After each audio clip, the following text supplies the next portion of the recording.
Scott. Had a wonderful day today, touring the facilities and visiting with Heidi. I have to say it's really exciting and something that a lot of us had been hoping for some time, that something would happen like is happening here at ASU. So congratulations, and I think it's going to be someday looking back at this a landmark time for this new area of inquiry. I'd like to share just stepping back, because as an architect and the things that we're doing in the world today are a little bit challenging. So we feel as if architecture is part of the problem. It's also part of the solution, or should be. But a short while ago, I took a look at a sort of underappreciated aspect of design today and our industry, and the construction industry, which is that, you know, we've really changed how we consume things. On a per capita basis in the United States, we used to consume about 2 metric tons of non-food, non-fuel resources. And in '95, according to this research that I came across, and it's 5 times that. The interesting thing that when you look at this, and I apologize for the graphics, it's not very high resolution. Zoom brought up to a very large scale. But if you look at the band that is the beige at the top, that is construction materials. So it's really the construction industry that's the one that's really in this position of somehow being a large part of the material resource consumption picture. And I think we have to ask hard questions about what is that, why is that, and you know, part of it is we've shifted away from renewable materials. You know, things that, you know, quite frankly, in 1900 we used a lot of wood, even in commercial buildings. And today you can see it's probably even worse today than this was done in '95. It's 10% or less. These are the things that a lot of architects and sustainability sort of focus in on, is the energy side. But it's really the operating energy side of the picture. So, you know, we know that buildings consume 40% of energy use, 70% of electricity consumption. And, you know, water consumption, not so much. Those of us know, you know, I live in California now. In Southern California, we have a bit of a water problem. I think everyone here is acutely aware of water. You know, irrigation and our farming practices are the biggest challenges that we have, but our buildings as well can only get better and should get better. I'd like to put a little context on how our point of entry into biomimicry. In 2007, we were working on the largest project HOK ever had. It's a major research university in Saudi Arabia. The 6 million square feet campus had to be designed and built in 30 months. We were really challenged for a number of reasons. How do we design a campus that's appropriate to a place? How do we even manage to acquire the materials in that short period of time? One of the things that we did was look at what we would call traditional wisdom. You know, people have figured out how to live in places for quite some time. And in this case, these images of the souk show that, you know, really the culture over a period of time had figured out some basic strategies that were quite powerful.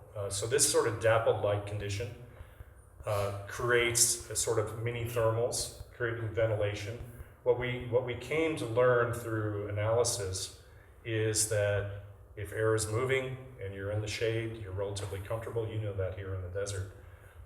And if you're out in the sun and unprotected and air is not moving, it's quite a different picture. And there's sort of this nice balance between thermal mass and volume. One of the things that we were doing very early was, as we were just initially developing the master plan, we were able to run these computational fluid dynamic models to show, that good loop, that, we began to understand what we were doing right and what we were doing wrong. And you can see that the major areas of blue in the center of the campus are the areas where the air is still the most. By being able to do these sorts of analysis very early now, as a matter of fact, there's an app you can get that's free where you can sketch out your floor plan of your building. You can run a CFD analysis like this. It just helps you understand, and it was designed primarily to help identify where wind turbines might be effective.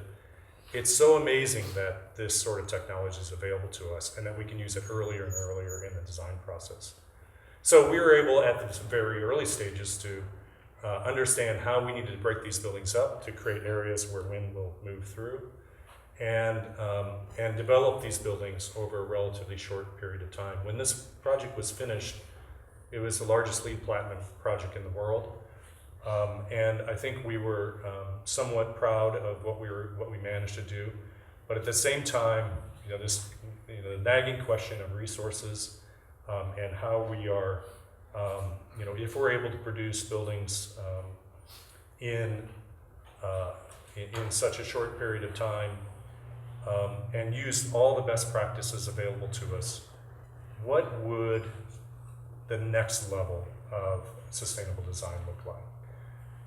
About that same time, and of course, what's happening in these buildings, the kind of analysis that they are doing is quite amazing.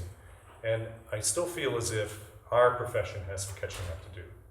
I think we have some catching up to do to understand really, the material trajectory of what we're, and how we're building, our connections to the natural world, which essentially is what is really sustaining us, despite everything that we might lead to believe ourselves otherwise. So I'd like to take just a few minutes to get into that part of it, which is, about this time, we formed a strategic partnership with Biomimicry 3.8. We had a retreat right in your backyard at Biosphere 2. We flew designers from our office all across the planet. And we spent a few days at Biosphere and imagined what and how biomimicry might affect our practice. But I'd like to just take a minute to talk about some terms because there's a lot of bio words out there. Biophilia is, was coined by E.O. Wilson, and this idea that because we've evolved in natural settings for quite a long time, we have an innate attraction to nature and nature-like processes. And we believe in this strongly. We think it's, of course, there's a lot of new research coming out in this area. And you'll find that we integrate biophilia alongside of our biomimicry work.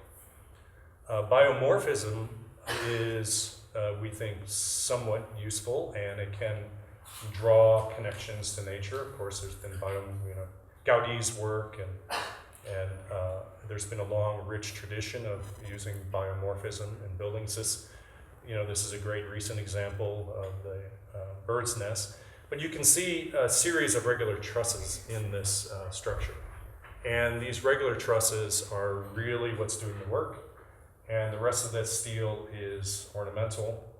And so I think our pursuit is looking for something a little bit more. It's an incredibly beautiful and powerful project. But you don't want to confuse biomorphism with biomimicry. Biodesign, this is sort of a new idea, if you will, that's recently exhibited at MoMA. The project on the right was one of our projects that was featured in the book. This is more about actually using living things, if you will, in buildings.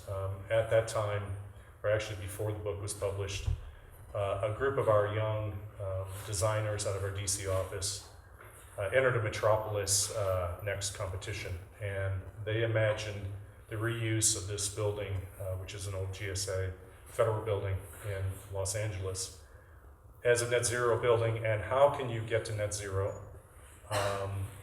with the technologies that we have at hand. Because of the need for daylight entrainment in this building, they said rather than photovoltaics and the price that you pay on the roof, and that quite frankly you can't get enough photovoltaics for a building of this size, they instead imagined closing that gap, that last less than 10%, with an algae generating facade. So that leads us to biomimicry. If all those things are different forms of bioutilization or biodesign, biomimicry, as Janine Benyus, I think, said it well, it's not biology or technology, it's the technology of biology. And how do we think about this technology transfer in the built world, where we are, quite frankly, one of the slowest moving industries around? It's challenging to say the least, but I'd like to share with you some of the things that we have been doing. It's been challenging because we see a lot of the media examples are quite amazing industrial design examples, and it's great to see this innovation space that's really trying to move that along.